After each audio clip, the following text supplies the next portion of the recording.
Drew Miller.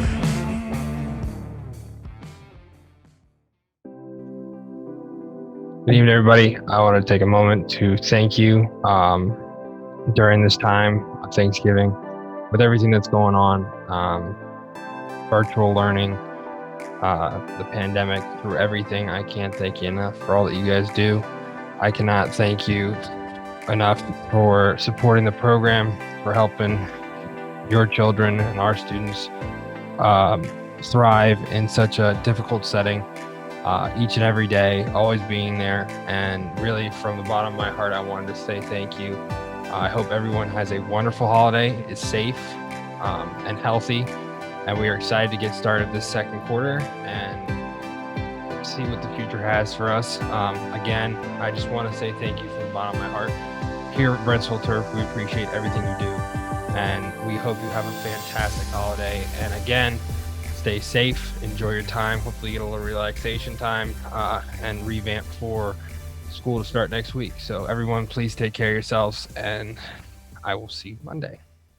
Welcome to the 12th episode of Tiger Turf Talk, where we host the Assistant Athletic Director of Grounds at Virginia Tech, Mr. Casey Underwood. This is our Thanksgiving special. We wanted to make sure that we had someone on that we are eternally grateful for.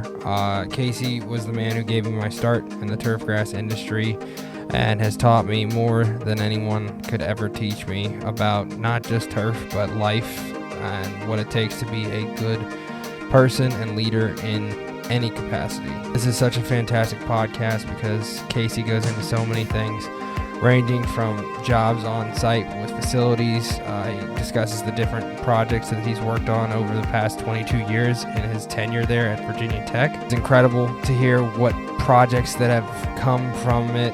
Over $300 million worth of renovations that have occurred, building the south and north end zones of the stadium all the way to this past year where they're working on a student health center that's going to be game-changing for different aspects of their facilities. Casey discusses different aspects with working with college coaches or the administration or whoever it is in order to better the facilities, in order to recruit individuals that are going to bring that talent in order to win those national championships and expand even more. We also dive into different aspects of the crew.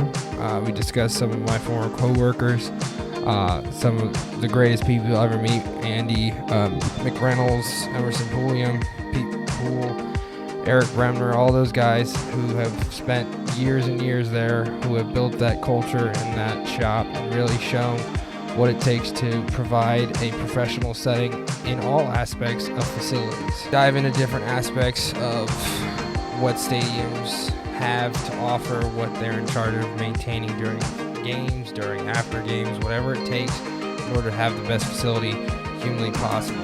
This is our Thanksgiving special again because we are so grateful for all the time and energy that Casey Underwood puts in when he gives us tours to our students every single fall, where he takes an entire afternoon out of his busy schedule in the heart of football season to take care of our kids. I am eternally grateful, Casey, for everything that you did for me, providing me the opportunity to learn, providing me the opportunity to be a part of something bigger and really get to see what it takes to be a turfgrass manager and all the different aspects that we really don't get to see when it comes to turfgrass management and the facilities, everything with that. I love you. I appreciate you, and I hope you have a fantastic holiday with your family. I can ramble on all night about Casey, one of the greatest human beings you ever meet. So Casey, thank you for coming on. We really appreciate your time. We hope everybody enjoys this episode of Tiger Turf Talk.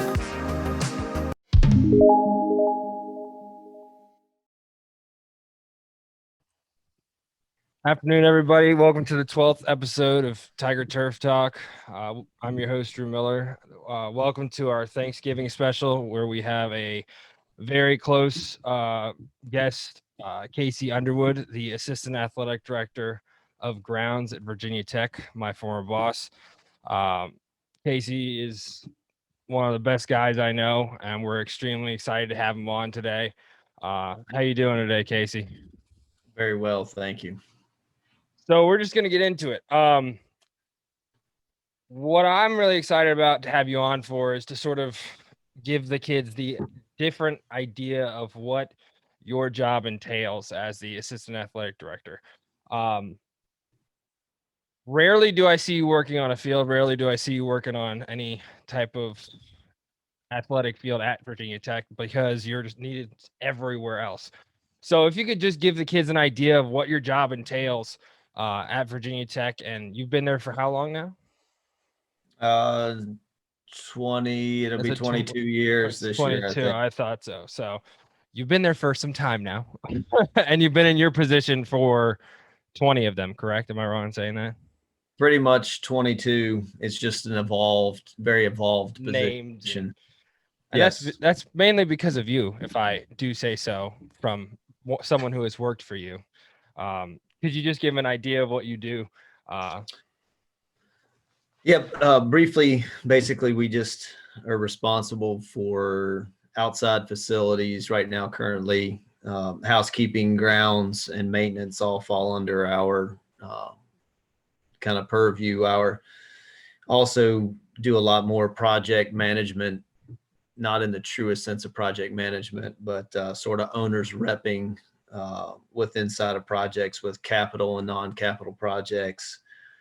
Uh, Venue responsibility for us are the baseball stadium, softball stadium, soccer stadium, our rector venue. There's another manager there, but we have all the labor.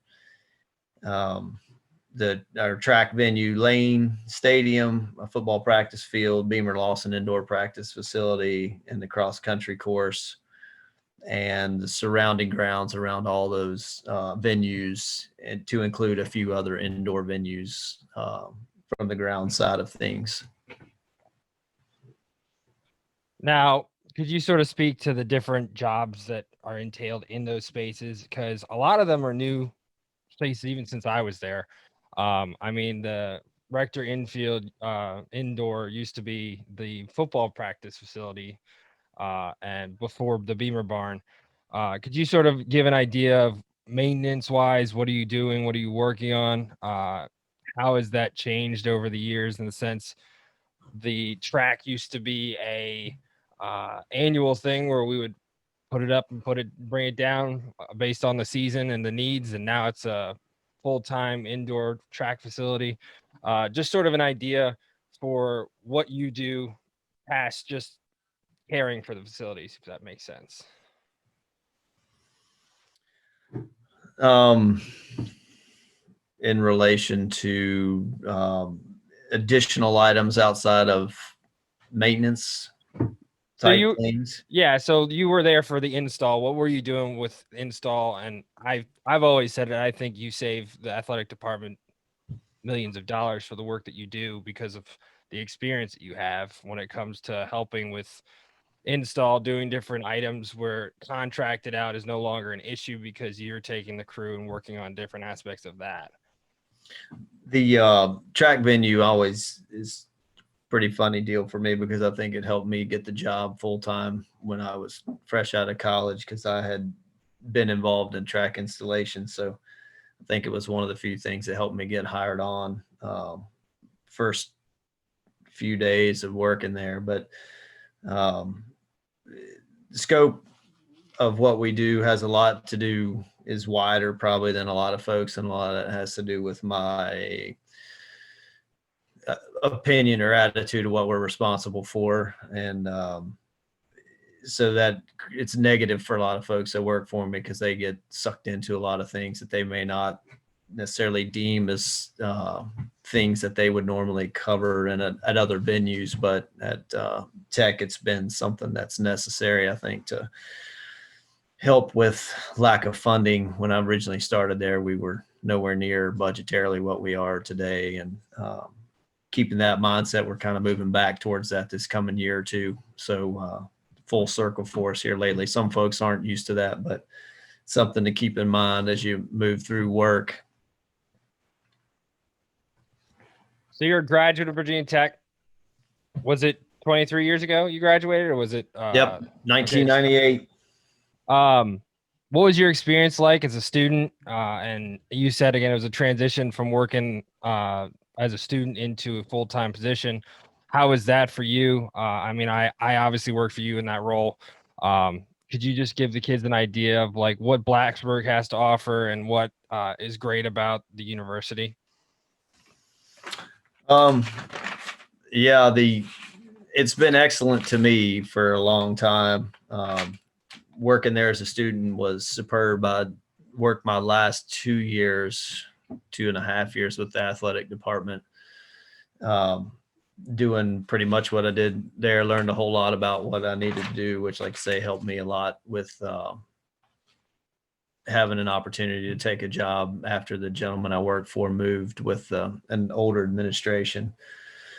The university uh, is excellent. The area is beautiful. I'm from here, which is why I never left, and they haven't run me out yet. But the people are excellent on campus. Community's excellent. A lot of people all working through for the same service related things that interest me a whole lot, and being the campus motto and so forth. But it definitely is lived fairly well in that area. Um, that's awesome, and I know I felt the same way with everything. Um, since you've been there, and it might have been after you started full time, but there were no end zones, meaning there were no stands in the end zones. From that point to where we are now, there have been so many different facilities that have been upgraded or transformed. I know baseball got an entire new stadium as I was going out. Uh, you're currently working on, what is it that you're working on right now? Student Athlete Performance Center, which is basically a dining hall for the athletes. Gotcha. So what have you seen that is the driving force behind all of that? What is it that's made the drastic change, and how have you seen it change your job specifically? Since I've been in athletics, we've probably done 300 million plus in facilities changes, upgrades over time. A lot of that's driven by the arms race of athletics, mostly is my feeling, and the effort to keep up with every other institution in the fight for kids and athletes of certain calibers and so forth. A lot of the decisions to choose certain paths and priorities have a lot to do with revenue streams of athletics and what brings money. And then after those are taken care of, it usually moves to where we want to be more competitive. Coaches' preferences have a lot to do with surface selections and process of development of some of those things, more so than we'll put 2 cents in on. But usually it's a coach's preference, and we just try to get the best for us, whatever that would be, and for the team as well. So we can whatever they get, we can maintain and have the resources to do so. And that started pretty much when I first started there. We started rolling into renovations and project work probably in 1999. And it pretty much never slowed down from that point forward. We've had about 1 year, I think, where we didn't have a major construction project. And then every other year since then, it's either been ongoing and wrapping up, the next one starting. So it's been pretty a routine thing for a long time for our athletic department anyway. You mentioned how coaches are a driving factor or driving force behind decisions on certain things. Um, you had one coach for a very long time, and Frank Beamer is a great man. I mean, I had the opportunity to meet him.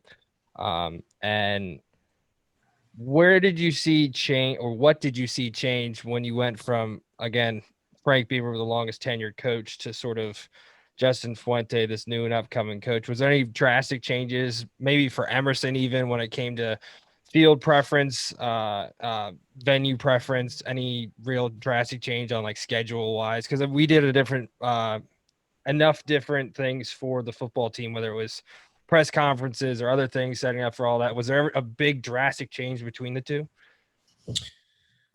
Not really greatly in football. They pretty much, the standard expectation is pretty much the same. There'll be small tweaks with some scheduling, lifting schedules that relate to summer workouts and some things that we just operationally sort of got to tweak and change to fit their preferences, not a level of expectation per se, because everybody's expectation is pretty high. So, but just operationally, just some headaches that you have to navigate with a new group of people, but nothing that was extremely difficult from what we were currently doing before. Now, we did work, obviously we did, but there's someone for the indoor. Have you seen a lot of change in the sense of need for you and the crew working on different events like basketball, working with different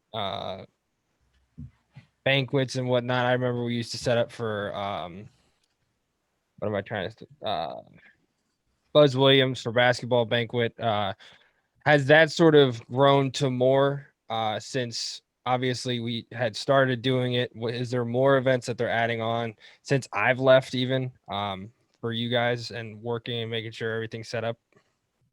Event totals have increased, but we've tried to tweak how we operate to manage workload, because the level of demand to level of support was starting to become an imbalance. And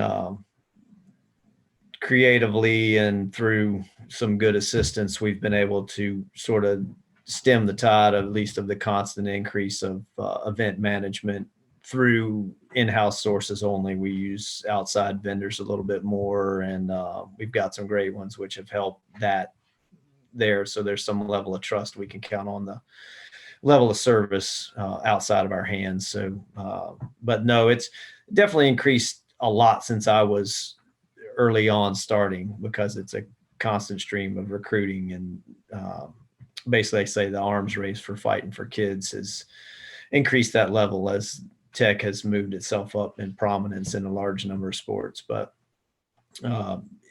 it's not beyond management with what we currently have there. And this year, obviously, is a piece of cake in comparison.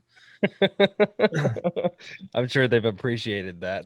Yes, a lot of good and the bad. Yeah, no, it's understandable. So we're gonna stick to football here.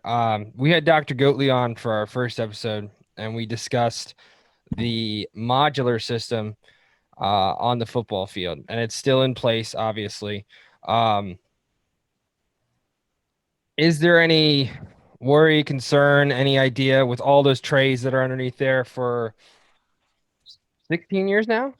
Is that right? Almost 20. Almost 20. I'm sorry. Is there any thought or worry about the future with drainage and whatnot that'll lead to a renovation anytime soon? The discussion's been had that we're probably about 2 years past when we should have, and it not so much around drainage, just field lifespan in the general whole. 20 years is probably a good marker for most field life deals, and most of any drainage issues sort of a recurring issue as the organic material levels rise, even in your best sand base managed to the top, which we're about as intense as you can be with that. And so you're managing that for a while, and then eventually it's just good to probably pull out and go back. Basically, I don't think we'll go back with any type of modular system. That's my gut feeling. That I might be told otherwise, because we didn't choose the last one. They just said this is what you're getting, which I didn't really care, as long as it was better than what we had. And my guess is we'll go more to a standard sand-based construction. Just from a cost installation standpoint, it'll be a lot cheaper. I don't know if they'll want the intent of the air, the whole air piece of it, and we'll see. None of that, and the coach probably could care less. He just wants a surface that'll perform well, will be my feeling, and I just hope we stay natural in that process. But coach changes, things change. Hopefully that doesn't happen. Hopefully that doesn't happen for us, hopefully that doesn't happen. But I mean, it's reality. Yeah. Carolina put in a brand new natural grass field, and the very next year they're in a turf field with a coach change. So unbelievable. I'm hoping that doesn't. Hopefully we continue with consistency. That still can't. They spent so many days resurfacing that place for that year to make sure they stayed natural, and Whoops. That's right. Nature So, cuts. Let's say coach preferences drive most of the boat. yep, you said it. With all of these different aspects and everything, is there a favorite part of your job? Do you enjoy something more than the other? Again, I can't count on one. I can't count how many jobs that you do and how many jobs you take care of when it comes to needs of different departments and whether it's I still remember when we went and we cleaned out the old wrestling room for the renovation for the the golf's new locker room and whatnot. I was like, what are we doing in the dungeon? Like, there's never a job where that you couldn't do, and I feel like that's where you had the high demand of different jobs. Is there a job that you love most out of anything that you do? Not specifically, I don't think. I love variety, which is why I love my job because every single day is different. Uh, and you almost can't even have a schedule of what you want to do because your day will change usually when you walk through the door. So that piece I love, which that's why this year has not been a big deal to me. We're used to constant change, curveballs, last minute changes. So this year's pretty much I told somebody we've been 20 years of training for this year for everybody else. But uh, also just the whole service piece. Basically, every job we do is a service related item, helping somebody else, which is the most enjoyable part of probably what we do. Is everything we do is service related to athletes, to coaching staff, to general public, whoever. It's for somebody else's enjoyment, basically, which is a big part of what I enjoy about it. And guys that are on here, when I tell you you don't know what's going to happen in a given day, it really truly is. And that's what I loved about working for Casey. It's just that you could be going in thinking you're doing one thing and then something breaks or something uh scheduled changes, and it's never the same thing, which is always interesting. Not saying that my other jobs were like that where we had the same thing every single day, but there was more of a consistent job on any given day. So again, and there's how many fields? 7 fields taken care of at any given time. So again, that's what's awesome about college athletics.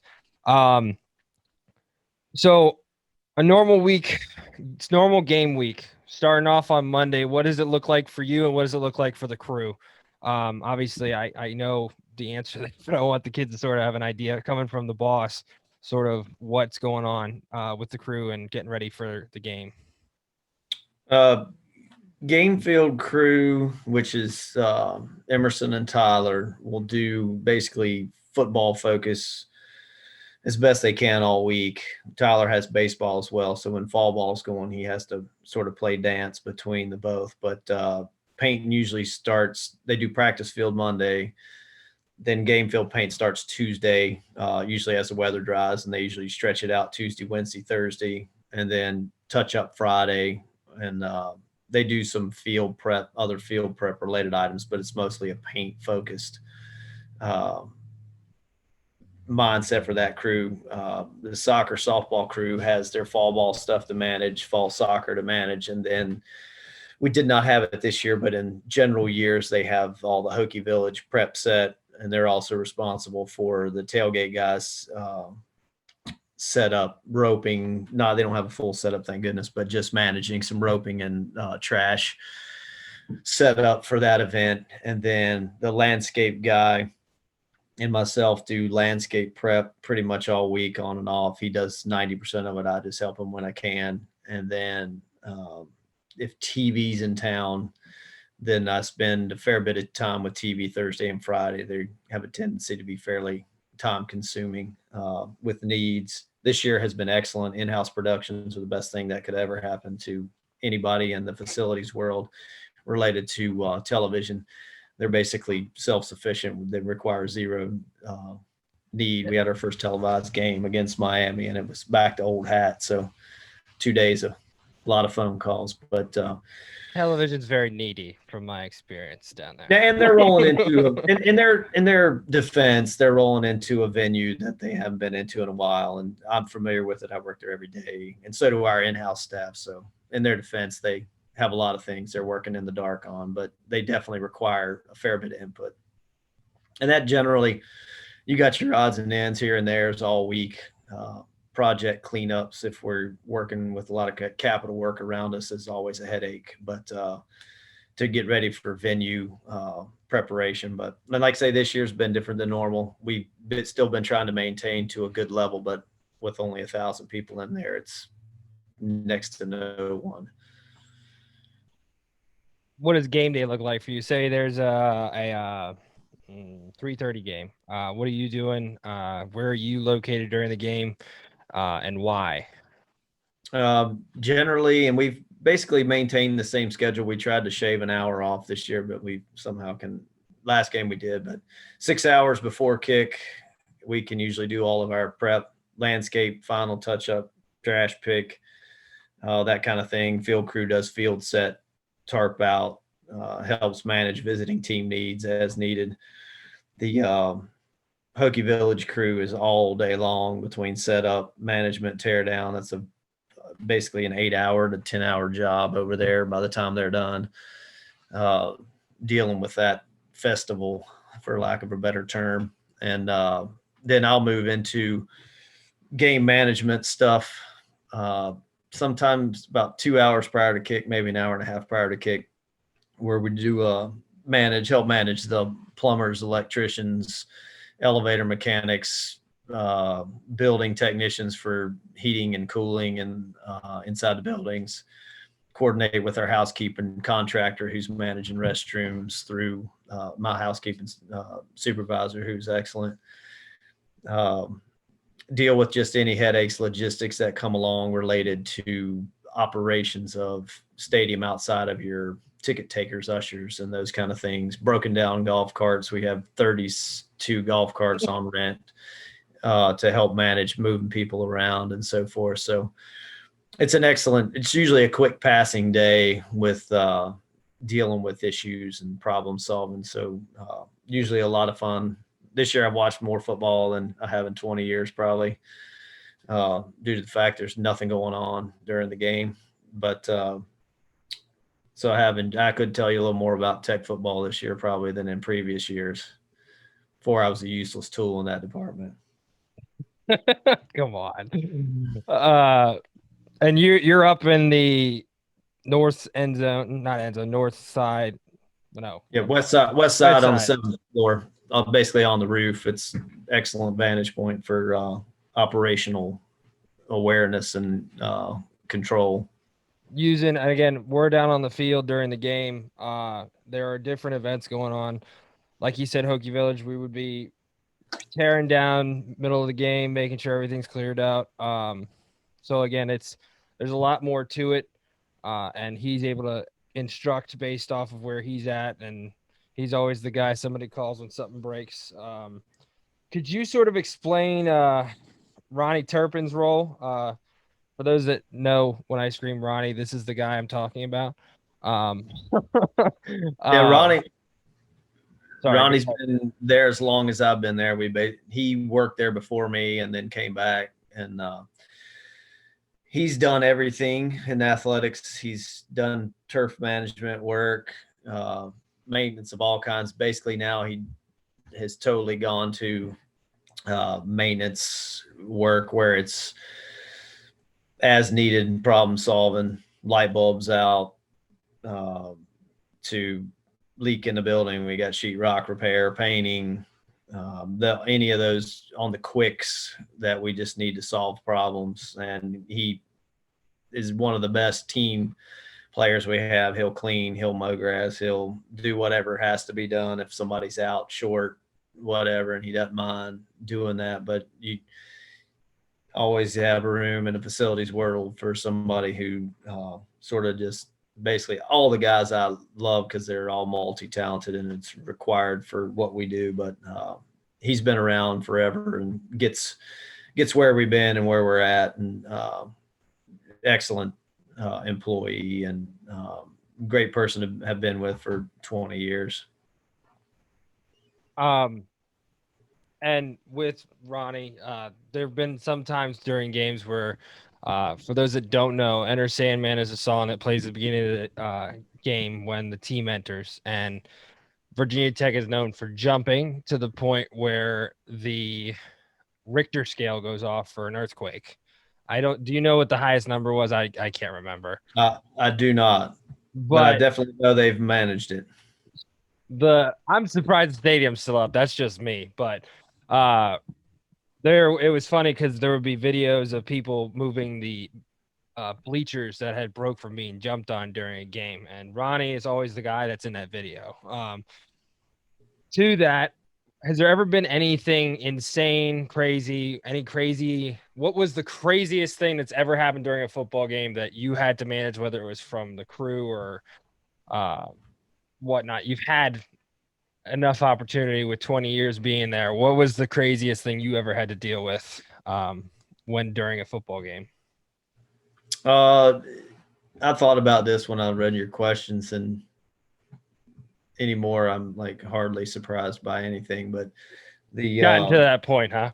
yeah, the game cancellation my second year, Was first that full the time, was first that full time year. the what was it? Was it Michael Vick with No, the it was pre that. It was when it would have been Georgia Tech. It was the Black College Associations. We were supposed to have a pre-opening game, and that game actually got canceled due to torrential rain, and it had been a real long week for me. So I wasn't even in the stadium when it went down. I was taking a shower, and they had to come get me and bring me back to the stadium because I didn't know any of the stuff was going on. But that was probably it. Outside of that, it's everything's pretty much normal routine. Thank goodness, knock on wood. It's not been nothing beyond. There's a lot of nasty business that's always going on. That bathroom. I wrote it down on my don't need list. to go in there. Bathroom Sure, business. Pete It's loves that. It's the worst thing that facilities housekeeping folks have to deal with. That overindulged fan base at times. So, Just but outside of that, no, it's pretty good. can you tell them the size of the stadium? Because you got to understand, guys, this is just so many people in one little space, and it's not small or anything like that, but it's so many people, so many different things moving. It's insane. Could you tell them sort of like what the feel is on any given game day? Because again, Virginia Tech doing well, bad, or whatever, the Hokie faithful are going to be there. So could you sort of explain to them? Uh, yeah, in normal years, I'd say you're anywhere from 50 to, capacity 67,000. It's probably more like 65,000, but and it is madness. Halftime is usually one of you can't even, we don't work and we just leave bathrooms and just deal with the mess afterward because you can't move in a bathroom. And all these things are hard to believe nowadays because after this year, all this social distance business, normally that's the very last thing you get on a game day, no matter where you're at in the stadium. You bumping into somebody, but it's generally pretty organized chaos. They manage it well. Loading the gates is a absolute spectacle to see. Basically, I'd say 80% gets in the last 20 minutes, which is impressive in itself, but it's almost a riot scene every time. That never gets old watching that, but The flood. yeah, and there's a lot of staff. There's 500 or so event people who are ushers, ticket takers. We're working maintenance staff. We use campus to help us because the volume is so big. We're in the neighborhood of probably, I think, 20 staff there. We work 20 staff. The cleaning crews probably in the neighborhood of 20 staff, just maintaining. There's 400, 500 concessions workers, but it takes a fair big city to take care of the 65,000 family members we have coming in on the weekend. But it's awesome. I'm like disenchanted to it because it's like everyday hat for me. So I always like those people that get excited about it. It's always fun because after you've done it for a long time, you kind of lose the excitement level for it because you just do it all the time, it's always good to remember while we're there. That's awesome. Um, Something that I learned in my time there, especially again, we talked about all the different sports and whatnot. There are so many moving parts when it comes to any given day. I remember, I think it was my junior year, but spring game, we had baseball, softball, doubleheader at softball. I believe we had something, not with, I think lacrosse had a game. Um, how is it you're able to, there might even be a basketball game, to be 100% honest with you, like a NIT game. I forget. But it was just so many different things behind it. What do you do to keep everything straight? Specifically to managing, because again, the grounds crew, you're in charge of umpires, events, getting things ready for marketing, stuff like that. How do you keep it all straight in the sense of there's 7 events going on at once? Um, if you could sort of explain what it is that you do personally to make sure that everything goes off without a hitch. I laughed when I read the question because sometimes I don't. It's what I tell everybody. We, we don't get it all done, but no, See what happens. there there's some super good people that do their jobs extremely well, that make that much easier for me at this point. Been around with us long enough that it's just a quick check for me. We take care that if we're adding things to those folks' lists, a lot of times we'll manage it with secondary crew, myself and somebody else, to let them keep their routine rolling, and then we deal with the extracurriculars when we can, to help manage that. A lot of lists on paper, which half the time I forget to look at, but You never looked at them. I'm trying to manage decent memory. The older I get, I think I need a RAM upgrade, but to keep up with the volume. But and I love, supposedly they tell me, like on some Gallup poll thing we had to do, an arranger by strength, and um, I do love that part, trying to get all the puzzle pieces to fit together, which is part of the fun of the job, is the problem solving and figuring out how to manage resources to produce products in a pretty small window with a high volume of need. So that is one of the probably things I love the most too about working there, is you get plenty opportunity to give that a go. Sometimes that failure, but sometimes you come out with a win. You always came out with the win. Don't ever forget that, even when you leave me to take care of an ACC tournament at 11 o'clock at night when a thunderstorm rolls in Lane and I got to run over the Beamer barn and set it up. Do you remember that? I was freaking out. That was no problem. Oh, dear Lord. So we sort of got into it before we started the podcast. How has COVID sort of impacted you, the crew, sort of making sure everyone's safe and healthy? I mean, you still have almost a full schedule of football when it comes to the end of the day. I think you have 5 home games, correct? 6. You still have 6, so it's still almost a full schedule. So what is it that you guys are doing? And then especially getting ready for, you were just talking, basketball starts next weekend. What do you guys, how are you impacted with COVID? Whether it's, again, budget, personnel, actual like event restrictions. You were talking about 6,500 people. Again, 70,000 can fit in the stadium, so it's a good decent cut size when it comes to that. But could you just sort of give an idea of what has happened to you guys? Yeah, early on we went to rotating schedule till things campus sort of loosened up, because all the crew is on essential personnel, but they had the opportunity to actually get some days off, so we rotated schedule. Um, then moved into a normal schedule in the summer, where they were working 40 hours a week again, and a lot of that was growing season required. We were falling behind. Uh, Budgetary constraints were already known to be on the horizon. To what magnitude wasn't decided, but we basically went no wage help, which we usually use in the summertime, up to 4 people, and this year we had none. So we just prioritized and stretched through that time period, continuing into the fall.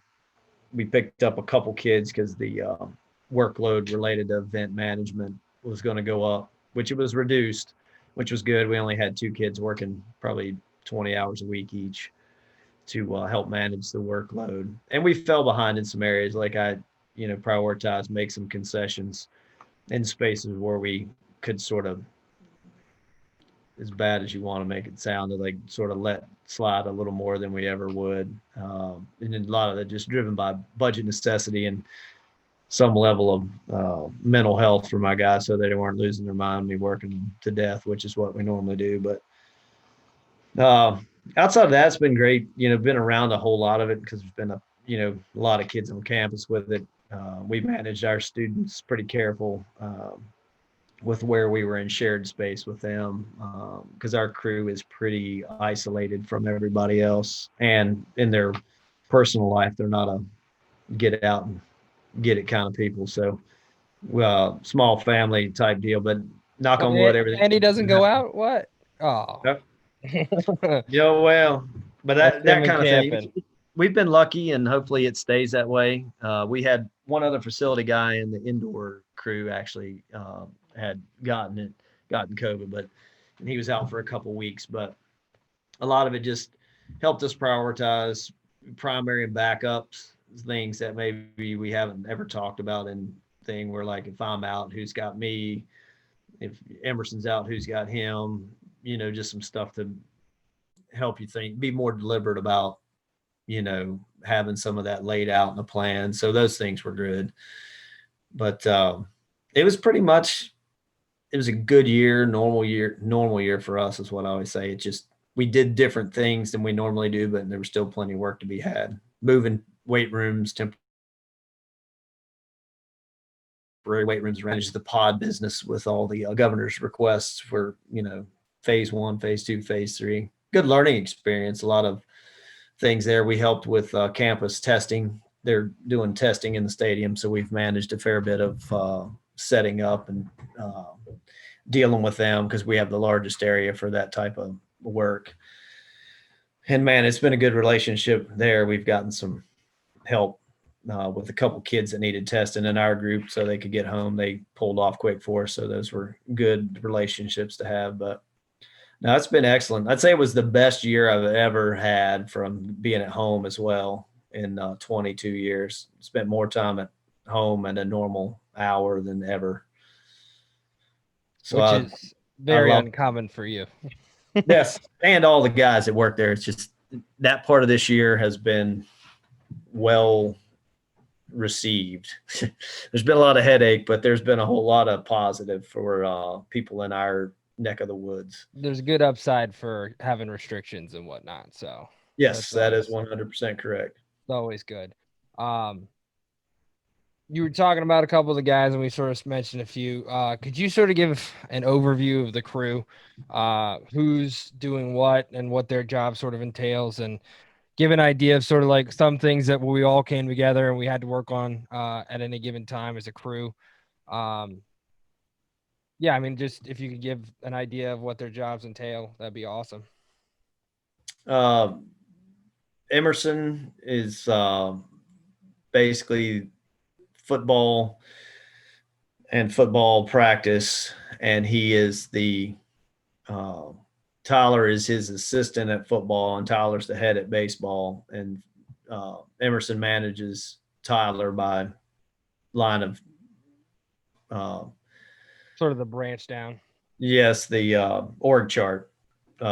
Andy is soccer practice, and Derek is at softball, and Derek and Andy's relationship same. Andy's the senior person, Derek's the junior person. Tyler also has the track complex outdoor, and Derek and Andy have the cross country course is how we're divvied out. Eric Bremner is responsible for all landscape, and he also is the head project man with me and works way outside of his responsibility area, probably better than 70% of his time. Ronnie's maintenance, and Pete is a housekeeping super / event manager. at Lane, and he deals with all the rentals, and spends probably 90% of his time doing event setups, tear downs, coordination. Does that almost way more than he does housekeeping management anymore. But that's sort of the quick. And then we've got a bunch of 5 housekeepers who are excellent folks who do all the dirty work of keeping the place clean on the outside. Inside basically has a matching org chart, just smaller scale because the volume's not as high. Sounds great. A lot of those guys have been there for a long time, and I think it's a testament to who you are as a manager and as a boss. You mentioned Eric, who we've all known as the right-hand man. He's always there to get things done. And really, I mean, when it comes, you said project manager, you can put 100% trust into him to get everything done the right way. What is it that you're looking for when you're hiring someone? Again, you haven't done that too often. You've done it a couple times in the past few years, but before then, those guys were there for 10 plus years with you. What is it that you're looking for when it comes to hiring someone that you can trust like Eric Bremner? And some of this for everybody listening, I've evolved probably greatly in my understanding of that because I haven't had a tremendous amount of hiring experience because we've been lucky enough that most guys we hire and stay. But there's a book that I read and it fits my bill exactly for what I'm looking for, which is humble, hungry, and smart is probably the best way to go. And that's anybody we would hire. We would look for, to me, those are the 3 things. So more so than even what they're qualified to do. Because in what we do is not rocket science, as I like to say. There's definitely some things that it's good for you to know, but we have enough people around. I'd rather you be the other three things 100% more than your technical skill, to be honest. And that's, willingness to, show up and work, be willing to learn, be willing to do anything we ask you, whether you like it or not, because you got to take the good with the bad. And ability to work under stress, not lose your cool, some of that's in that deal, which it has a tendency to happen a fair amount in college athletics, long hours and high stress situations. It's tough to manage the morale of the team if we have the wrong personnel. Even when we do have the right personnel, it's a difficult challenge, but more so, if we get the wrong egg in the basket. So with that, obviously, you're talking about morale and all that with the crew. What would you say is your leadership style in the sense of trying to keep that morale up, trying to get the best out of your guys each and every day? When I was there, again, I use you as an example in my class. Leading by example is you to a T, in the sense that I could be push mowing the first week I was there and you would come out and you'd outwork me in like 5 seconds, which again, someone who's been in your position, it was 16 years at the time, 15 years. Again, you've paid your dues. You've done everything that you need to do to prove anything to anyone, really. But you were the one that we wanted to outwork because you would always outwork us. So in a sense, is there anything else with your leadership style that you do to sort of keep the morale up and, again, get the best out of all those guys on a daily basis? Some of it's educated, and I wouldn't have been able to tell you where I was probably till more recently, as I do more audio booking now, actually trying to take time to educate myself better. And I'm definitely really passionate about servant leadership and basically being there to help others and to serve them more than it's about me. I'll want to make sure everyone understands there's, no job that you get too good for. I'm still the head push mower this year, especially with no wage labor. Everybody always asks Bremner me, told me. Don't you have anybody to do that work? But it's important to me that if you have people working for you, they know that you're willing to do anything you ask them to do for you. Like if it's pick trash, if it's do some of the nastiest jobs, you want to make sure that they know you're in it with them. And whatever you need, if you need to be gone, you've got their back, and you'll stay at work 2 extra hours so they can go, watch their kid play ball or something. Those kind of things. Just giving them all the tools they need to do what they need to do, and know that you got their back. And that's the big thing. Just serving the heck out of whoever you're working with. And do some good reading on it. There's some excellent books that you're going to see all different styles in your life, and you can learn a lot from all those folks. Some good, some you may not agree with, but you can learn a lot. But if you tend to servant leadership, you'll win out in more cases than you won't, in my opinion. That's great, and literally perfect to who you are, which again, I can't thank you enough for teaching me what's right and what's wrong in a sense of working in a place like that. This sort of goes hand in hand with all of this. You always taught us to take pride in what you do. If you're going to do it right. And one thing that you do better than pretty much anyone I know is when it comes to the landscape work, there's never a cheating or taking away from, because the need is more somewhere else, and again, you're passionate about the landscape, which I always found interesting, because obviously Bremner in his position is passionate about it because that's his job. But at the same time, as the boss, we're going out and planting certain plants in certain places, and you have student workers over the summer who are watering 24/7. Where did that passion sort of come from, and what can you speak to? Again, you're talking about service to others. When did landscape become so important to you as the assistant athletic director? I'm sorry, at Tech, because again, there's a lot of landscape around the offices and everything where your boss is walking through and whatnot. Is there something to do with that? Is it just who you are as a person? Could you sort of just speak to that concept in a sense? Some of it has to do with my mind of what's going to be the least flashy. Like when we have guys work for us, like they love painting the game field. They love working on the game field where the football team's going to be. It's like, I know that we'll get focused there. But in my mind, and this is just the way I've always been, what a 98% of people going to see first and most.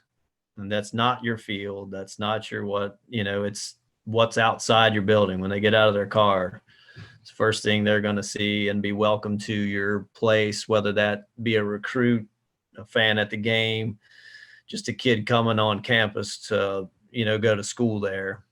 And so that's every day, drive by, coming to work, whoever, that's what they're seeing. They're not seeing your field and your venue. That's your sort of crown on the top. But we also charge a crap out of people, $100 a ticket at times, to come watch a football game. And your facility and venue ought to be tip top from the time they leave their car till the time they get back home. And to me, the landscape is as big a piece of that as football field, the stadium, the what have you. And so I know if I focus there, it'll get focused where most people hate doing it.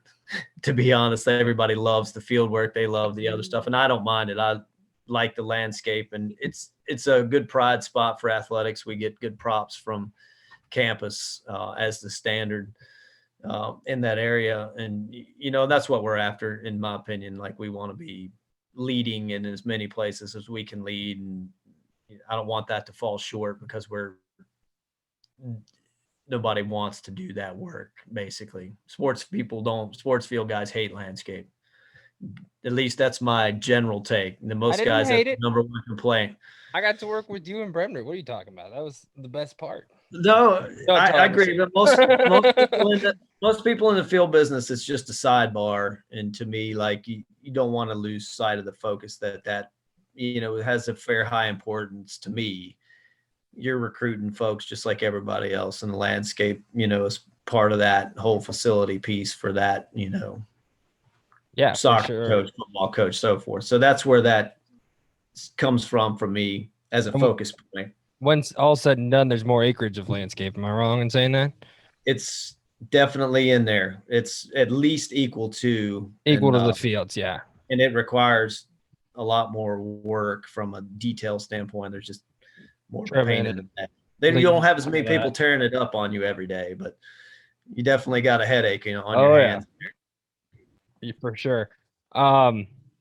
Sort of going, and this is a little bit off topic in the sense. Do you have a favorite memory? Again, like I remember some of my favorite memories was when we would either be removing snow, which is funny because it was terrible, but at the same time, um, I mean, again, the job, it's just so broad on the spectrum. I remember one time we were up at tennis installing a system that we had no business of installing, in the sense of this is the system that is at the U.S. Open to tell whether or not the ball bounced in or out. I'm like, how do you know how to do this? Like, there's just so many different things. Was there a favorite memory? And again, 20 years is a long time, so that's sort of hard to ask a specific one. But is there a favorite memory of yours when it comes to the job? It's tough. I don't know. I always tell people, heck, there are probably hundreds, of most of them have to do with funny things, related totally, probably shouldn't have even, been happening at work when some of the, things went down. But no, year wise, I'd say most difficult, but one of the more enjoyable years would have been the year after the shooting. We did an astronomical amount of work that year. I was definitely at work way more than I was at home for probably 9 months. And, but it was in the service of a lot of good things and reasons, to have events and healing and all that stuff. And, that one probably, I was thinking about it when I read through the questions, and that was a tough year. We had to sacrifice a lot of time for meetings and try to make spaces for people. And we did the extra concert in between 4 home football games. But it was worth all of it. It gets back to the whole service piece being the most enjoyable. And that was basically a high intensity, as hard as it gets. Everything you did related to, serving somebody else that year. Yeah, for sure. I mean, I don't think we weren't even at Tech yet as a family, talking about John and Tess and all that. And just everything down there was all about, again, you're saying serving others. And that was the biggest draw for us, I think, when we first started looking about going to Tech. So you definitely emulate that. So with that being said, you said it was difficult and everything. Is there like a least favorite part of your job? I know you're a very much being outside, getting the job done type of guy, similar to a couple of my other bosses. And I think you probably enjoy the office job a little bit more, in the sense of meeting with the higher ups and whatnot. But do you have a least favorite part of your job? I laugh because my by far email is my least favorite. Oh man. And it's just, it's the most difficult thing for me to manage, because the job generally requires 8 hours of things. And some of that, I could do better. I could carve time for email, but generally I end up doing it at home when I get around to it. And my level of service response time is not near what it should be. Nobody's complaining about it. I think everybody understands. Right. But it's definitely my least favorite, and something I could probably do way better. Some of it's me. And at some point we need to manage people or increase our number of folks working to help. It's easy for me to pull off and go do some work, because I could say it's more important than answering 100 emails at that moment. But at some point I've got to sacrifice and run that excuse off the table. But right now I still have some leeway, and in the current situation it helps me. But definitely my least favorite part, and something I am not great at whatsoever. Just so you guys have an idea of how many emails he's getting, we were on a few minutes before we started, and he said he had 5 calls within like 10 minutes. So just an idea. That's phone calls, okay? So just an idea behind all that. I mentioned the office part of it. And usually it would be on Mondays, you would be up in the office and we're like, where's Casey? Where's Casey? Well, he's in meetings, obviously. He has to deal with coaches, athletic directors, meaning multiple levels of them, all the way up to Whit Babcock, who's the head athletic director. How do you sort of and deal is not the right word. How do you work with the office in a sense of translating from the office to your job, their expectations? Obviously, your expectations on the standard is always high, and it has been probably for the past 22 years. So, what is that translation like? Is there anything like impacting the job from the office when you have those meetings and whatnot? Um, so yeah. Not not terribly. We always laugh because Monday is get more work day. Usually is what the meetings revolve around. But uh, it's it's not terrible. Like I used to hate meetings. Now certain meetings I hate, but most of them are productive. I try to sit in the ones that I feel like will protect our interests the best. Some meetings I just need to be told what the result is so we can produce a product at the finish of it. But sometimes there may be our opinion may need to be weighed, and I'll try to make sure I'm prioritize work and meetings in relation to that. And but outside of that, I've stuck my nose in a few more of the administrative COVID meetings this year just to kind of get my feet wet a little bit onto that level, which has been great. And they've let me be in there without running me off. So, um, but meetings aren't a big deal. A lot of it's just me listening. You know, I don't really have to do a ton of input to, if my opinion's asked, I'll give it, or if I feel like it's to protect our working folks and everything, I'll make sure to weigh in. But most of the time, I just listen, take notes, and try to problem solve as it goes through. Sounds good. Um, this is a big question because I've always wondered, even working for you for so long, managing the budget of a college athletic grounds department, and especially with all the extra, and I wouldn't say extra, but all the jobs that you do outside of just managing the grounds. What is it that you're prioritizing when it comes to budgeting? And this is like without COVID, without all the, again, the budget cuts and whatnot. What is it that you're focusing on? Um, and again, like saying yes to someone who's asking for a certain item, say it's a mower, they need a mower or something. I saw on Twitter, Emerson was testing a new mower out the other day. Um, what is it that you prioritize when it comes to budgeting? Where's your focus at, sort of, and how has it sort of changed over the years in the sense of you've added all of these facilities, and I'm not going to say Virginia Tech hasn't expanded your budget, but probably they haven't expanded your budget. So how are you prioritizing all of that? Some of it's pre-committed for us.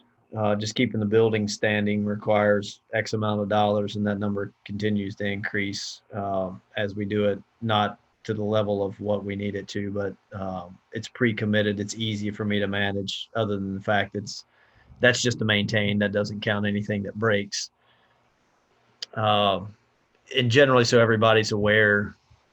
Under our old administration, budget was managed differently than it currently is. And so this is sort of like a two-headed question, but I never made budget in 20 years ever, always over. And they just, we're, facilities ends up being a catch-all, at least where we're at. And anybody wants something, our facilities take care of it. And they sort of kept the pot around. They just infilled our dollar amount. And as long as I'm never outlandish because I knew we never had a lot of money.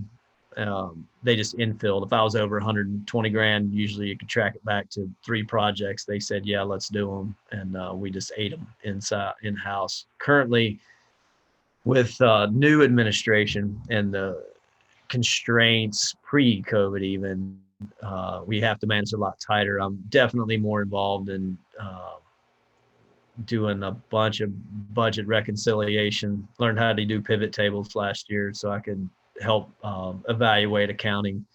And so don't forget, all y'all, I have that on your last thing. Be a lifelong learner. Be willing to jump on and take it on. Somebody said you need to learn how to use a pivot table. I said, all right, and taught myself. So probably missing half of it, but so this year I've spent way more time because our new business office manager has required more of that. And my boss was very similar. Like we just sort of it was we never went way over, so it was sort of loosely managed. And I knew about how much we spent because I've been there forever, and the number hadn't gone up tremendously, just sort of equally to the amount of square footage and field space we added.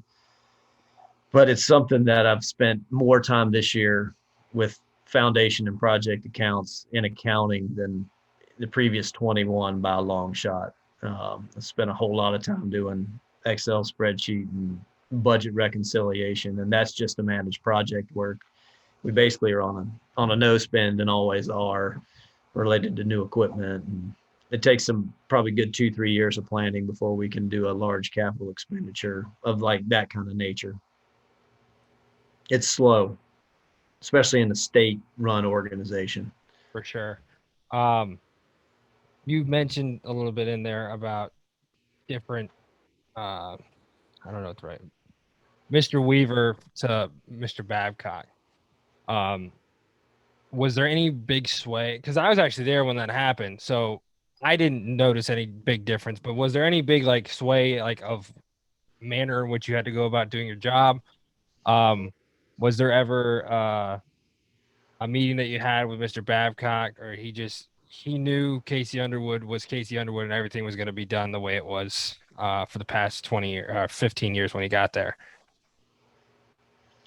Not really, not with me. A lot of that's handled the one level up from me, my boss's level, and I'm sure he basically met with everyone. Witt did when he came in. Jim Weaver was superb to us, always was. I had Great great, man. I mean, I got to drive him around on a golf cart a couple times before great, he passed. So great, whatever, 18 years or something, I think, in that neighborhood, and it was always great to the working people that were taking care of business for them. And then Witt's been the same. For us, it's just the only difference is we expanded budget, which basically just increased the level of what we thought we can afford from an expectation standpoint. Another push on facilities increasing, and um, typical what I would expect with any AD change now. Folks trying to, let's take it to the next step from where we were. And that's it. I like expectation wise and work, not drastic change. Just the more we hire and evolve through coaching, expectations continue to increase, which puts a little more burden on each manager, field manager. And like we call them field, but they're doing a lot of facility management as well. And my expectation for them is so they don't have to do a lot of work, but they definitely have to be the mouthpiece between coaches and us, me mainly. sounds good. So I'm gonna shift because I mean I was there right when everything was sort of getting rolling. Uh, when it came to construction. Um, where do you see your role? And I don't know how you know all of it or knew all of it when it came to working with conduit, working with all the different ideas behind putting up a massive building. Um, when did you become part of that? Is it all run through you? Are you the project manager in the sense of for athletic department? Um, and I know was your wife the company that we worked with on the which one was it? Rector. Was it Rector? Okay, so and maybe you knew enough working with her at some point. I have no idea. When did construction become such a big part of what the crew was doing at the time? Um, Probably always to some degree. A lot of things are unaccounted for in construction projects. There's a lot of pieces that fall through the cracks, and it's just easier since they're in our venues for us to pick up some of the pieces in there. Um, project management wise, I'm not sort of more like owners repping. I do because the project management revolves heavily around paperwork, Gotcha.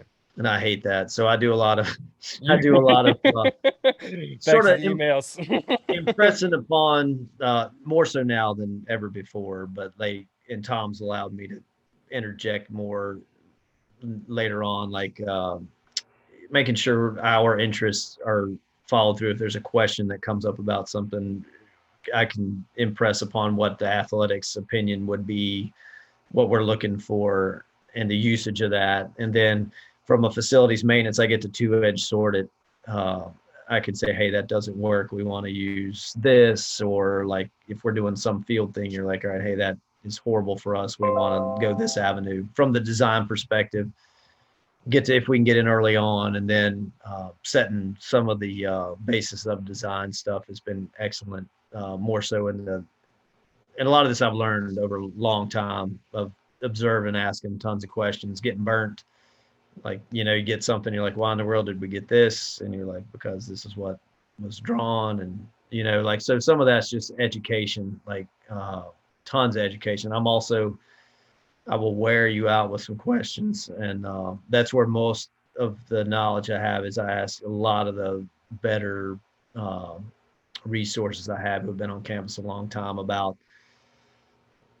power and construction and HVAC and all the things that I've learned enough to be dangerous about, so I can ask proper questions. And it gets back to the whole thing where you don't get stuck. If you love turf work, but if you kind of pigeonhole, if you're not careful, if you want more than that, just make sure you're willing to sort of understand the larger scope. A lot of natural progression for certain turf folks in the college scene will be to sort of move into facilities work, and it's just because the money is limited at um, field maintenance.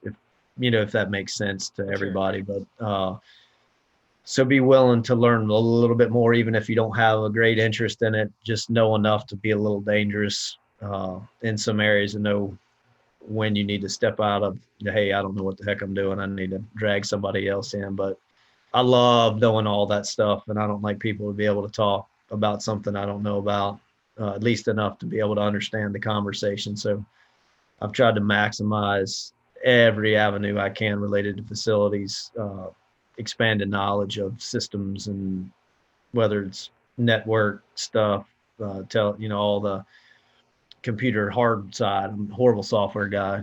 I can shut you down, but couldn't probably, The barely use a spreadsheet. But and then so far facilities like turf, I probably know more about other things than I have been recent on turf. I've been having to beat the turf guys up lately to keep me recent on products and where we're headed and using some things. So because that's where my education fell, but I haven't hardly done any of that in the last 10 years, for sure, hands on. But no, and I love construction, and a lot of it's problem solving. It gets back to all that for me, and arranging and shuffling pieces. But um, like I said, it's a negative to a lot. It gets me in a bind sometimes, and it can be, but I can't help myself most of the so time. you just learned on the job for the past 20 years everything that you know. Pretty much. Yep. A Yeah, whole lot. I And out wish of I work. could do that. And out of work. I spend a lot of time out of work. I love doing helping people. I've helped a dude build a house and learned a whole lot there. That just all that kind of stuff. Just anywhere I can get education, and I like to work, so I enjoy that kind of thing and helping people out. I get the benefit of both. Get a little bit of that in both avenues. So, but it's been hugely educational to me over 20 years to For sure. ask a lot of questions and not act like I knew anything. And I mean, you always knew what was going on, and that's what I was just blown away by. I was just like, how do you know this? Like this is like, and again, I'll go back to the professional like camera system with like lasers and stuff. I'm like, where did you learn this? Like, so pretty much you're pretty much quality control when it comes to construction, making sure things are done the right way so that it doesn't cost the athletic department in the end. Is that probably the best way of putting it, what you were saying? Um, it's more about finished product being what we intended it to be. You Gotcha. know, Just according to the from the, plans. yeah, and then like so, and there's a lot of things that fall through decisions that have to be made, and they're related more to athletics than, and I have to run them through about 30 people to make sure the process is followed. But I can say, hey, this is what we're looking for, and this is what we want to do, and then that's where the PM comes in. PM works that back through the chain. We also, and we have capital PM, and then we have a non-capital PM who's running. I think we have like 15 projects going currently, in addition to the one capital that's still ongoing. We had two going this year, so it's a full-time run on the construction scene and athletics most of the time. They're renovating the weight room and everything too. Is that the other projects going on? Yeah, then which that one's complete except for the weight equipment. It hasn't been Gotcha. Has been purchased yet. They're shipped. still working at the Beamer Lawson because it's an open air venue. You follow under less restriction from a health department standpoint there. Gotcha. Um, like I've been main focus is to show the kids there's so much more than turf. You're a jack of all trades. Is there ever a line where you're like, whoa, this is too much for me and my guys? Is there something where we can sort of work with someone else? Is there ever a line that you really see when it comes to work? Um, More so now, I think that I've gotten smarter as I've gotten older, dumber. I'm not sure which one, but the guys all before I was young and they were young and I didn't really care. I'd work the crap out of everybody because they didn't have a ton going on. But as I've gotten older and smarter and sort of get some balance to things, I've tried to be wise about carving out when I need a contractor to help, when we need to go to another vendor. Certain things we don't want out of our control because of finished product quality and the long term, like landscape. Even on capital jobs now, we still self perform all landscape, even as much of a pain in the butt it is, because it's that important to me. The finished quality has never been good on any job I've ever seen. So I still won't relinquish control of that one. But because of that, we will contract some stuff and use vendors, and I'll work it through campus. And some of it's a decision for our administration because it could be involved dollars and cents. And if it's sometimes the job may get pushed if they want us to self-perform, because we don't have time at the current time. So definitely more so now than ever before, probably, do we sort of weigh everything on the table plus what the current workload is, and some quality of life stuff for the guys. I definitely, it's more so in my brain now as I've gotten older. I've gotten smarter about that part. And that definitely hinges more now than ever, probably in the decision making. How much is this going to take away from a guy being at home with his kids or wife or doing whatever? So for sure. That's great. Um, I mean, you said you love to work, you love to do all this. And again, when you're at work working for you can always tell. Where did the passion come from? And again, you got a degree in turf. Where did you start to gain that passion from? And then again, construction and everything that goes along with your job. What was it that really started you down this path? I don't know, to be honest. Great I, answer. I just I knew I wanted to work outside, is why I picked turf. It was either going to be that or horticulture, just because I knew those jobs were guaranteed outside work. And working in that, I worked maintenance in high school, and then worked at Tech, and I loved working in athletic department because I love athletics. I was sports 24/7 all the way through high school, and still play stuff today, and just love that piece. And I get to be around it all day long in athletics. Um, and everything we do there, like I say, is a total service related thing. You're working for somebody else. You get to take pride in your work, and you get to see it, nationally on TV. You get to see it every day and take pride in everything you do. And generally get to, like I say, every day show up, you're helping somebody in some regard. It's more than about you. You just get the benefit of, enjoying the heck out of it when it's done, your work. But um, and I don't know why. I like to work to a fault a lot of times, but It's, I don't know. I couldn't tell you. It's a sickness, I think. I guess that's one way you can put it, but that's awesome. I mean, you can always tell you're passionate. It doesn't matter who it is that you're talking to. Everyone always says Casey's gonna get everything done perfect the way you need it done. So, um, with your job experience, obviously, one place, I'm sure you worked some internships and whatnot. Um, what would you suggest to the kids to better prepare themselves for college, whether it's in turf, whether it's in something else? What would you say would be the best way of going about, say, a sophomore preparing to get ready for college? What would you suggest to them? Yeah, that's tough. I've been gone since the dawn of time for many of that, but just You're be not that willing, old, Casey. be willing to, you know, I didn't, and some people can't. Like I never. Only time I worked in high school was in the summertime, and I did a million different jobs, and I had no idea what the heck I was wanting to do. Then either I just liked working and doing and getting a check, but um, just be really open and to whatever, be willing to do whatever and learn absolutely as much as you can learn, as early as you can learn it. I definitely did that and probably didn't realize it, working a bunch of different jobs and helping somebody out along the way. I did a lot of things for free, which I know nobody in their right mind would do, but Yeah, I did it. it paid off a ton in education. A lot of times, sort of a trade off. But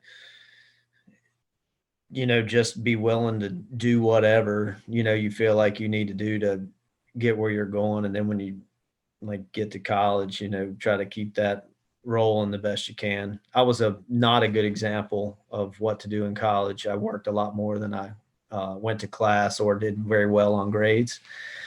So I used the method of what it got me through high school, which was, I was blessed with enough brains to halfway through it and graduate, all of that. So, but I definitely got the work experience and balance while I was in college, probably to a fault.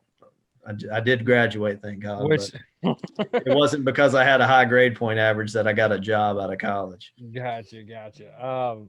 And I always say it is with college. Yes, there's obviously the technical, not the technical, the educational stuff that you need to understand when going into a job like this. But I learned more on the job with you than I did in the classroom, and they're definitely doing a lot more to sort of shift that in the classroom there. And again, we aim to do hands-on more than anything else, whether it's taking care of a mound, whether it's painting the field, whatever, getting them that experience. I mean, that's what we do. You don't see in a classroom at in college usually, and if you do, it's for like 5 minutes. So again, I agree with you with making sure you have enough time to learn at a job site. Um, I got mixed up with my questions. I apologize. Um, you're like a second father to me. You know that you're every Miller really when it comes to it. How do you create that atmosphere at the shop with the family and everything? Again, people rarely leave, and when they do, it's because of a family thing. But like, what is it that you do to really create that atmosphere where everybody's like a family? It's constant battle. Uh, in my opinion, and the bigger we get, the harder that is. Before there was 4 or 5 of us, and it was a piece of cake because we didn't have a choice but to get along. But the bigger we get, the more silo and specialized we've become, and that balance is much more difficult. And sometimes we don't achieve anywhere near what we should. There's animosity and infighting, like in family. But some Normal of things. right, some of it's to me is just about, and I don't voice it enough. That it's a lot about just making a sacrifice or getting in somebody else's shoes when you don't want to be, to help manage that. Would you, do that for your mom or dad, to help them out? Why not, do it for, you know, Tyler over there, Emerson over there? Like, you just, to me, it's about not being more serving than self-serving. Helps manage that. And if everybody gets on board with that, you end up with a good, manageable morale situation. For sure. That's my personal opinion on that. I'm still screwing that up and doing some right, but Just I like mean any father would, you know? it's a constant evolution. I can promise you, I haven't gotten the answer. Yeah, for sure. Um, you were one of my biggest mentors, and you're a mentor to many people in the industry, many people outside the industry, people who still work for you. Um, was there ever a mentor for you that really stuck out? And again, like you gave me the opportunity to get where I am today. You're always there for me no matter what, and I can't thank you enough for that. Was there ever anyone that was that for you? Um, and it's tough. Like I never think about things in the that mom, but like my high school football coach probably taught me a lot about passion and work. And my parents for sure, and probably my first boss, which was only 6 months, and then he was a business partner of mine. From a mentor standpoint, I pound a lot of questions off of him, and just somebody to throw that stuff at, and like even if I didn't agree with their answer, they came back. It was definitely a good, honest opinion of what their stance was, and he was super about that, and he didn't care if I agreed with him or not. He'd give me his honest, opinion of everything, and he was super with that as well. Um, and my current boss, he's definitely been a super boss to me, and a lot of that, just letting me do my own thing, and making sure I didn't. Um, he basically let me have as much rope as I needed. I just make sure I never failed him to the point he said, "What in the hell are you doing?" But he definitely. I don't think I got it right all the time, and he never. He'd check me if I needed it, but some of that was definitely, and that's the way I prefer to lead too with the guys, is like let people do their own thing, clear best you can, clear expectation, which I struggle with sometimes, but letting them do their own thing and not, dictatorship on how process will happen. But no, I'd say those handful of people probably. We sort of talked about this already, in the sense of Blacksburg. With everything, you're a lifelong Hokie. You've been there forever. Was there ever a time where you were like, I'm going somewhere else, or are you there for the long haul as long as they'll have you? At this point, absolutely. I've That golden handcuffed myself in point. here. But Let I definitely have an end. I definitely have an end goal in mind. Not to quit working, but maybe not always have a boss, like I have, now, where I sort of have to report because I have to report. But Yeah, and that's not a bad thing. Don't get me wrong. It just for sure. I'll have been at 30 years. I'll probably start to evaluate that, a little bit differently. But the yeah, early on when I first got out of college, my wife was getting out of college and she had a job offer, and I had to go to that. That's the only time I've ever asked for a raise in 22 years. And it had to do with economics of a college graduate. If they weren't going to give me a raise, I was going to have to follow the boss out of town. So, uh, outside of that, I did no, I've never been disgruntled. Didn't really. I was already at the top. That was one of the things. Like basically, I came right out of college in the college athletics, sports turf management, and I had zero desire to do professional or baseball or anything else. I had seen enough of that to know, and it's a great place to work. I've been happy as heck for 20 some years, and no change in that, whatsoever, to be honest. And I've been lucky they haven't run me off and haven't messed something up to the point they needed to run me off. But I don't think they can run you off, if I'm being honest with you. They don't have a right to run you off for everything you've done. Um, with that, again, 22 years, keep going back to this, sorry. Was there a greatest like feat? Was there anything that you accomplished that sticks out among the rest? I mean, there's been, even when I was there were so many things that we did, whether it was concerts. I know we had Brad Paisley for the Ohio State game. We had the Miami game when my brother was working. I remember that was like the biggest game to ever happen in Lane Stadium. Was there ever one work wise, whether it was something you were given an impossible deadline and somehow were able to get it, or even something small? Was there ever anything that sticks out among the rest?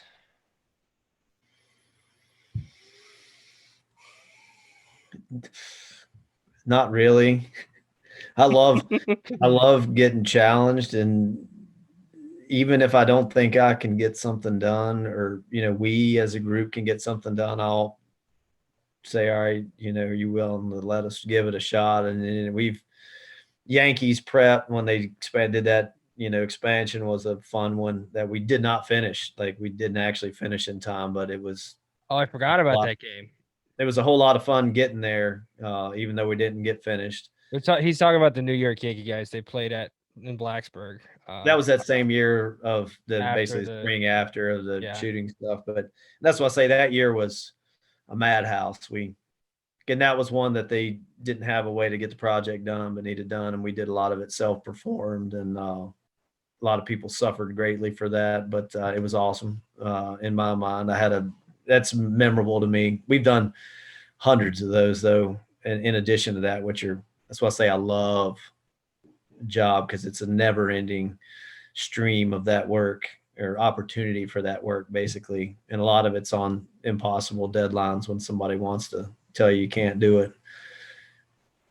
I mean, So yeah, I mean, and it's funny because stuff keeps popping up in my brain that I haven't thought about in forever. But like even the one like we had to do the portable press box for baseball because they were doing the new stadium while the season was going on. I think we did that in like a week and a half or something. They brought in a trailer and you and the guys outfitted it to fit all their needs. And I was like, here we go again. I don't know what's going on, but hopefully I can help somehow, you know? yeah, most of Uh, the time I don't either. So it's good. yeah, but you always figure it out though. I'm just there like, what do you Oh, need? This? Okay, good, good. um, we always ask this question to our guest, and especially with you starting at the top, is there anything that you could tell yourself, tell yourself when you first started the job to maybe make life easier, better understand what's ahead? Is there anything that you would tell yourself? um, two things which I laugh at. Would one, probably not to work so much, and Haha, the second thing that's a would good one. be to take more time to educate myself, and probably in leadership stuff. Like I do a lot more now in my, you know, latter 3 years than I probably did in the first 20. I was learning on the job and getting beat up for it, at times, but to probably do more leadership reading earlier on in the process, and take time for it somehow, make a time. Which obviously I don't think you really need that much help with leadership, but I It's good mean education. it is good. Yeah, no, I understand. Um, we've said this a couple times. You're a lifelong prominent figure, and it's in the whole community. I mean, you do work within the community, whether it's painting fields for high school, stuff like that, where I found out after 2 years of working for you, you were doing that on the side, which you don't have time anyways, which still I'm shocked by how you were able to do it.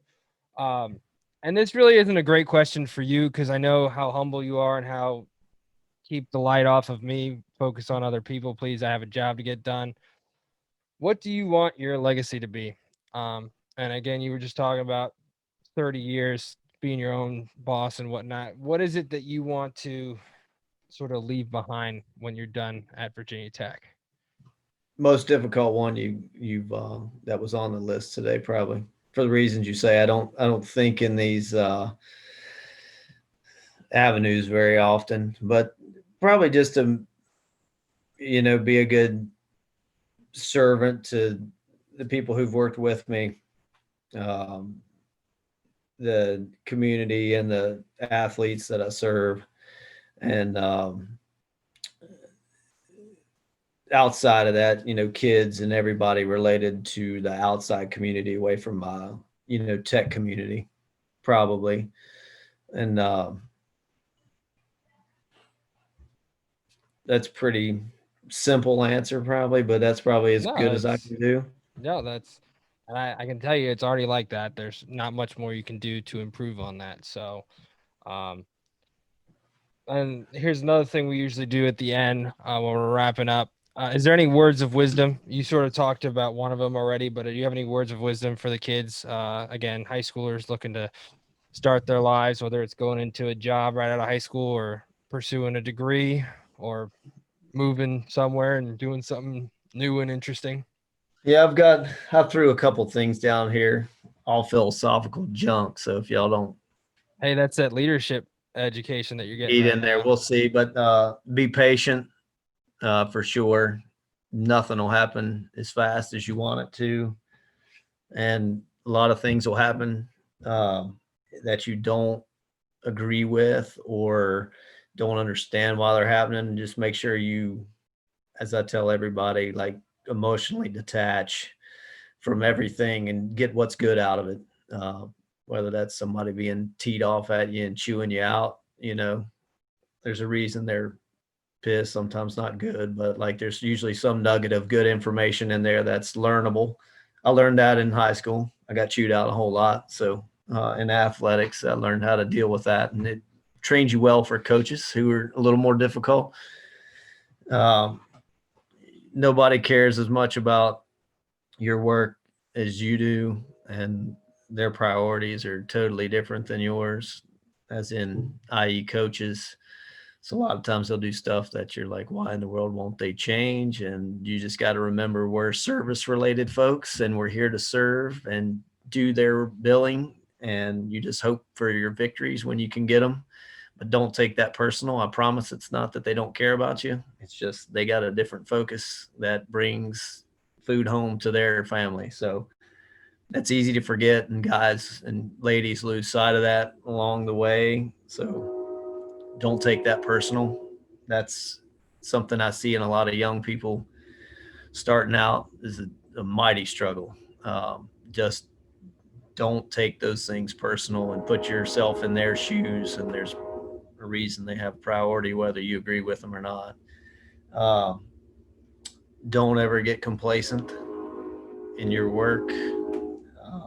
I always tell everybody here, you're building sand castles for a living, and what we do is to be torn up, used, and basically trashed by somebody else, and you get to do it again the next day. And don't forget that. Do it better the next time. You'll get plenty of chances if you don't like your first product, is what I always say. Yep. And hand in hand with that, don't be afraid to fail.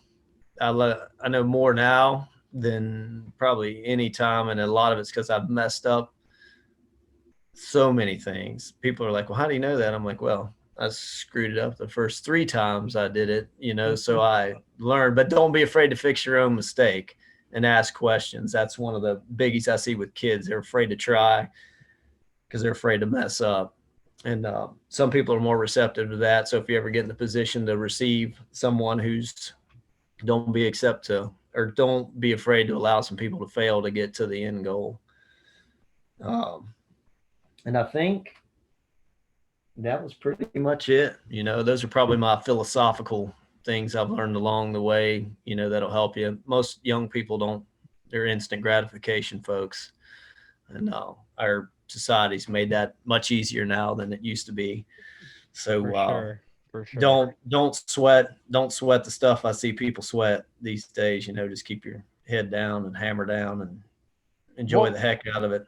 what was the saying on the I forget who, I think it might have been Howard or it might have been Buford, the plaque that was in the shop. Do you remember what it said? Being It's we the willing, led by the unknowing, do the impossible for the ungrateful. and that honestly, guys, it's to a T, honestly. And again, there are people who are grateful, and like you said, they have a focus on different things. It's it's just unbelievable to have that experience and I understand like to the fullest what that really means. So again, it's especially with all of that, it's a great opportunity. Um, but um that was phenomenal. All of that was perfect to a T, and especially lifelong learners. Guys, Casey's been at Tech for over 20 years. Um, he really has nothing to learn in my eyes, but like he said, he's always looking for something new, always making sure that he's learning everything that's coming in that's different. Um, and he can attest to the facilities that are going in. They're state of the art, nothing really seen before at Tech. Nothing against Tech or anything. It's just new, updated things that um, he can expand. I know the track indoor facility has revamped completely different from what used to be with video boards and whatnot, and dealing with all that aspect and whatnot. But um, thank you so much for all of this. This is great. Do we have any questions, guys, from the group? We sort of dwindled a little bit on the numbers, but Feel free to ask me anything if you like, if you're still awake. I'll, I'll call on someone I think who's still. Ethan, do you have a question, bud? Yeah, so I've been in and out, so I haven't heard a lot, but could you speak to your favorite experience working in the industry? Mostly what I've leaned to in the easiest answer. It's hard for me to pick any particular thing. It's totally just the service piece for me. I get the most enjoyment out of, like say, everything related to the facilities job and turf work and all that's totally service related to, athletes getting to have success and, a coach being able to have successful teams and fans coming to enjoy. Basically, you're inviting at lane 65,000 people in to enjoy, a product that's produced on your field, your stadium is awesome, and it's that's the part that's probably the most enjoyable to me. The excitement that all that brings to everybody that, you're basically inviting to your work every time you have an event. Do we have any more Thank you. questions, That's really guys? cool.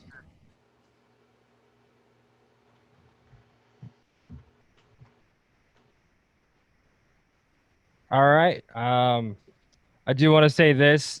This was the Thanksgiving special. I wanted to specifically have you on, Casey, so I appreciate you coming on. I can't thank you enough for giving me the opportunity to be able to be a part of your family, be able to see everything and learn from you again. For people that I've worked for and people I've worked with, there's no one that knows as much as you. Do I know how? No, but um, I can't thank you enough. And it's been great talking to you. It's been a while. I'm sorry about that. Um, I'm the but worst for that. So well, like you said, you had 10 phone calls in the past 10 minutes. no, You're I a got to do better. little busy. I need to do better. So again, I cannot thank you enough for everything.